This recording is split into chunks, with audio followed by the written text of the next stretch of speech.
मिल्कीपुर उपचुनाव को लेकर सीएम योगी एक्टिव मोड में नजर आ रहे हैं। ऐसे में आज सीएम योगी ने पलिया में आयोजित जनसभा को संबोधित किया। वहीं सीएम ने जनता से बीजेपी प्रत्याशी चंद्रभानु पासवान के पक्ष में समर्थन मांगा है। उन्होंने जनसभा को संबोधित करते हुए कहा कि पीएम मोदी के विजन को आगे बढ़ा रहे हैं। साथ ही उन्होंने विपक्ष पर निशाना साधते हुए कहा, विपक्ष को सिर्फ अपने परिवार की चिंता है और जातिवाद, परिवारवाद विकास में एक बड़ी बाधा है।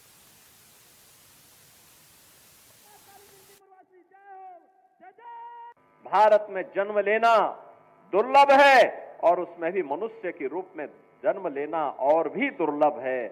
और प्रयागराज महाकुंभ इस बात का एहसास करा रहा है। पूरा देश, पूरी दुनिया, हर सनातन धर्मावलंबी बिना जाति के, बिना पंथ के भेदभाव के एक संगम में स्नान कर रहा है, गौरव की अनुभूति कर रहा है। मां गंगा का आशीर्वाद, भगवान प्रयागराज का आशीर्वाद उस संगम के माध्यम से प्राप्त हो रहा है।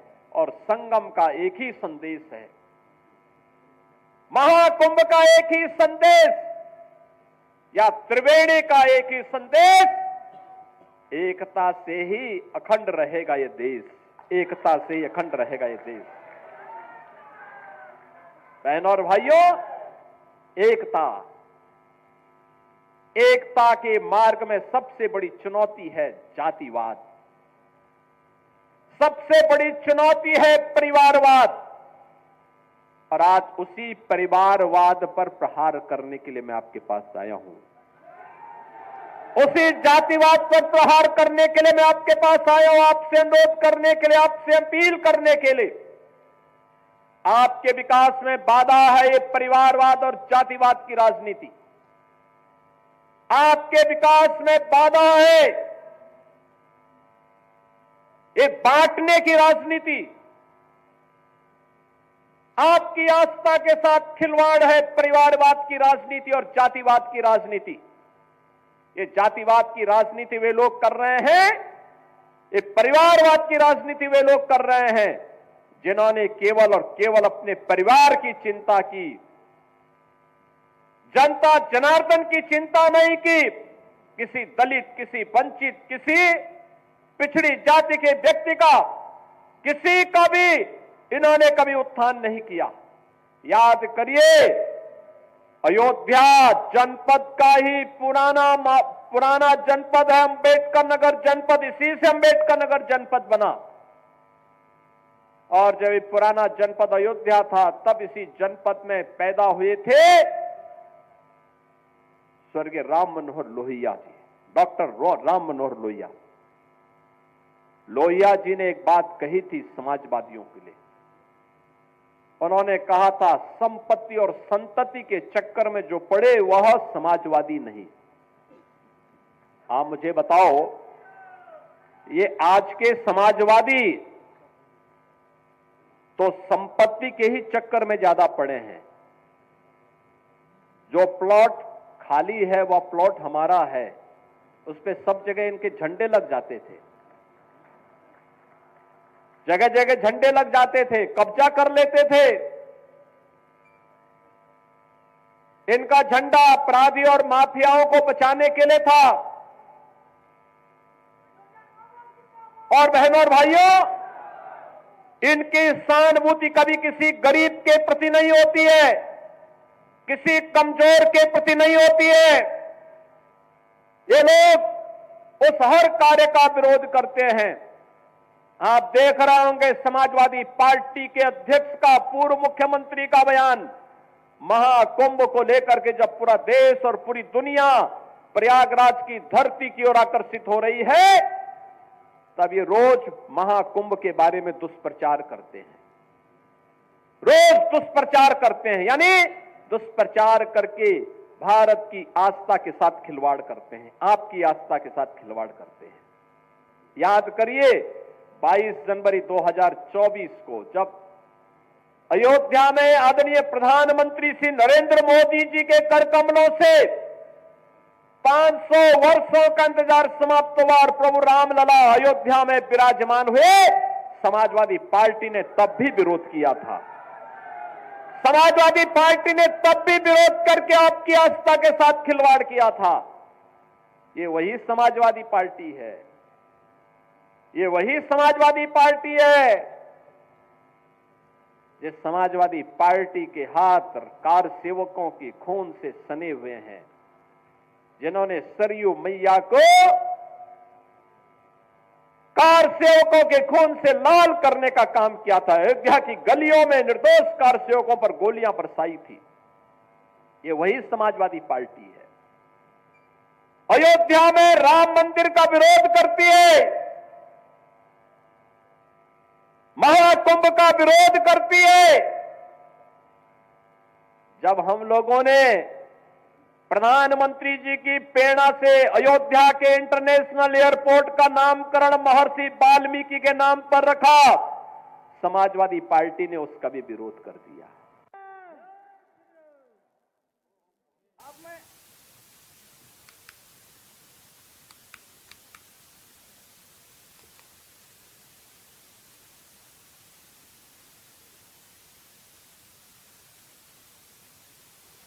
समाजवादी पार्टी के प्रवक्ता चंचल कुमार इस वक्त हमारे साथ फोन लाइन पर जुड़ गए हैं। आपका बहुत स्वागत है एचएनएन पर। बहुत बहुत धन्यवाद आपका। जिस तरीके से मुख्यमंत्री योगी आदित्यनाथ जनसभाओं को कर रहे हैं और विपक्ष पर निशाना साध रहे हैं, लगातार बातों को कह रहे हैं, किस तरीके से देखी जाए इन बातों को? अब देखिए, मैं आपको बताना चाहता हूँ, भारतीय जनता पार्टी का काम सदैव से ध्रुवीकरण रहा है। अब आज के समय में मुख्यमंत्री जी घिसी पिटी बातें प्रयोग कर रहे हैं। आप सत्ता में आपको आए 8 साल हो गया है। 8 साल में आपने जनता को क्या दिया है? उत्तर प्रदेश को 22 बार नौजवानों को पेपर लीक हुआ है। आज छात्र नौजवान इतना हतोत्साहित निराश है इस सरकार में, वो इंतजार कर रहा है कि कब हम योगी जी से बदला लें। उन्होंने हमारा भविष्य खराब करके रख दिया है। किसान इस बात को परेशान है कि उसकी जो लोग उनकी आय दोगुनी करने चले थे, उनकी लागत दोगुनी हो गई है। और महिलाएं, उत्तर प्रदेश में महिला अपराध नंबर 1 है। व्यापारी परेशान है। हर ओर हताशा और निराशा का माहौल है। आज ये प्रदेश जो है, जो विकास की गंगा बह रही सपा शासन में, और आज बीजेपी के शासन में पूछना चाहता हूँ, मैं लखनऊ में हूँ। आज अगर बीजेपी से प्रवक्ता से आप पूछ लो कि कोई एक काम बता दो जिसका मुख्यमंत्री ने शिलान्यास किया हो, जिसका उद्घाटन किया हो पिछले 8 सालों में, एक कोई काम लखनऊ के अंदर। और ऐसा कोई दिन नहीं है जहां पर सैकड़ों की संख्या में लोहिया पीजीआई केजीएमसी में लोगों को बेड न मिलने की वजह से इलाज नहीं हो पाता है, और सैकड़ों की संख्या में डेली डेथ हो रही है। डेली, प्रतिदिन। अपने आप कैमरामैन को भेज दीजिए, अपने रिपोर्टर को भेज दीजिए, लोहिया के सामने भेज दीजिए, पीजीआई के सामने भेज दीजिए, केजीएमसी के सामने भेज दीजिए। बस से बदतर हालात है। आज मुख्यमंत्री जी इसके ऊपर बात नहीं करना चाहते। मुख्यमंत्री जी कहते हैं कि ठेले वाले के सामने लिख दो, तुम कहाँ रहो, कहाँ रहो, बढ़ई हो, ठठेर हो, धोबी हो, कुर्मी हो, मल्ला हो, कौन जाति को लिखो, तुमने जाति का नाम लिखो। इस जाति में बांटने वाले लोग, जनता जो है इनको करारा जवाब देने जा रही है। मिल्कीपुर में बाबा को जो है आप देखिएगा मुंह की खानी पड़ेगी। और मिल्कीपुर चुनाव आदरणीय मुख्यमंत्री जी बहुत बुरी तरीके से हार रहे हैं। मैं चाहता हूं कि आपका भी रिपोर्टर मिल्कीपुर को रिपोर्ट करे, दिखाए जनता को कि वहां पे क्या चुनाव चल रहा है। नहीं, ठीक है चंचल जी, वो तो हम दिखाई रहे हैं मिल्कीपुर में क्या चल रहा है, और हमने आपकी बात भी ले ली। बने रहेगा, क्योंकि भारतीय जनता पार्टी से भी इस पर मैं उनका पक्ष ले लेता हूं। भारतीय जनता पार्टी से हमारे साथ इस वक्त भारतीय जनता पार्टी के प्रवक्ता जुड़ गए हैं, और उनका सबसे पहले स्वागत कर लेते हैं। हमारे साथ इस वक्त भारतीय जनता पार्टी से मनोज पंडित जुड़े हैं, जो कि भारतीय जनता पार्टी के प्रवक्ता है। मनोज पंडित जी, आपका बहुत स्वागत है एचएनएन पर। अभी हम चंचल कुमार जी की बात सुन रहे थे, समाजवादी पार्टी, और जिस तरीके से आप लोगों ने एक तरफ कहा कि जातिवाद को लेकर, क्षेत्रवाद को लेकर लगातार समाजवादी पार्टी पर आप लोग निशाना साध रहे हैं, लेकिन मिल्कीपुर उपचुनाव में जब हमने बात की तो चंचल कुमार जो कि बने हुए, उन्होंने कहा कि लखनऊ में ही बता दीजिए कि क्या काम किया आपने। उन्होंने कहा कोई काम ही नहीं हुआ।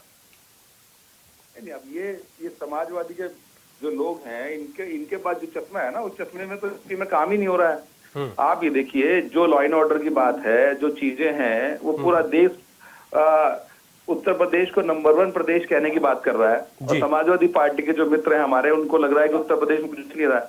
आप इतिहास बन गया, आप प्रयागराज एक ऐसा कुंभ जो है जिसमें पूरे विश्व से लोग आ रहे हैं, ठीक है, वहां पर भी कुछ काम नहीं हो रहा है। तो इनका जो चश्मा है ना मित्र, वो चश्मा, उस चश्मे में विकास नहीं नजर आता। उस चश्मे में सिर्फ वो माफिया, वो लोग जो पहले से उत्तर प्रदेश को चला रहे थे, वही नजर आते हैं। तो ये तो जनता को दिखना चाहिए। ठीक है, ये तो जनता को दिखना चाहिए कि हम लोग क्या कर रहे हैं। और दिल्ली में भी परिवर्तन की लहर है। आप देखिए कि भारतीय जनता पार्टी दिल्ली में भी सरकार बनाएगी। चंचल जी जवाब दीजिए आप।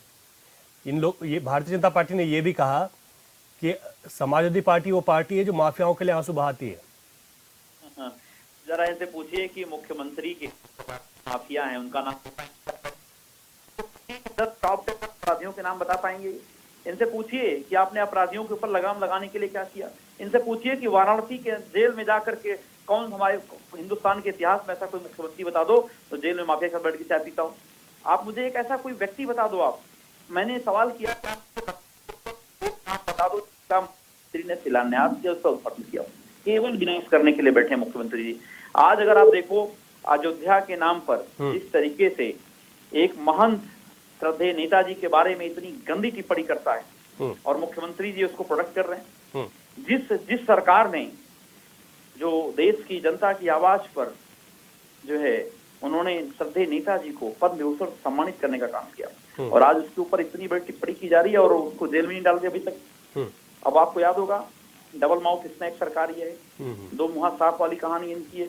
आपको याद होगा हमारे एक प्रवक्ता साथी ने कभी कुछ बोल दिया था और पुलिस उनको दौड़ाई उनके घर पे बुलडोजर पहुंच गया था, जबकि बहुत बड़ी बात नहीं थी। लेकिन अगर आज के समय में देखें वो भी गलत था। मैं कह रहा हूँ गलत तो गलत होता है, लेकिन जिस तरीके की टिप्पणी महंत राजू दास ने किया है, अगर मुख्यमंत्री जी को अगर नैतिकता अगर उनके अंदर है, अगर लॉ एंड ऑर्डर है तो कम से कम उसके खिलाफ कार्रवाई करते। लेकिन दूसरा एग्जाम्पल जो बैठे होंगे प्रवक्ता बीजेपी के साथियों से पूछ लीजिए। बीजेपी के एक विधायक माननीय योगेश वर्मा जो लखीमपुर खीरी से विधायक थे, उनको पब्लिक प्लेस से मुख्यमंत्री का सजाती व्यक्ति लतियाता है। पब्लिक प्लेस से लतियाने के बाद वो बेचारा दर विधायक हो सकता रहा। 8 दिन तक अपनी FIR नहीं लिखा पाया वो। और अंत में जब सत्र जब चालू हुआ विधानसभा का, तो वो बेचारा फिर वहां सत्र में कहा, विधायक कहा कि मैं क्या मुंह लेके जाऊंगा। बीजेपी का विधायक, और ये बात कर रहे हैं लॉ एंड ऑर्डर की, माफिया की बात कर रहे हैं। ठीक है, मैं जवाब ले रहा हूँ। मनोज पंडित जी जवाब दे दीजिए समाजवादी पार्टी का। ये देखिए कि इनको क्या दिखता है, इनको Samajwadi party private limited company, इसके अलावा कुछ नहीं। नहीं जो सवाल किए उस पर जवाब दे दीजिए ना। नहीं, सवाल मैं बता रहा हूँ ना। आप मान ली किसी ने नेताजी के बारे में या मुलायम सिंह जी के बारे में कोई बयान दिया है, वो उनका व्यक्तिगत बयान है।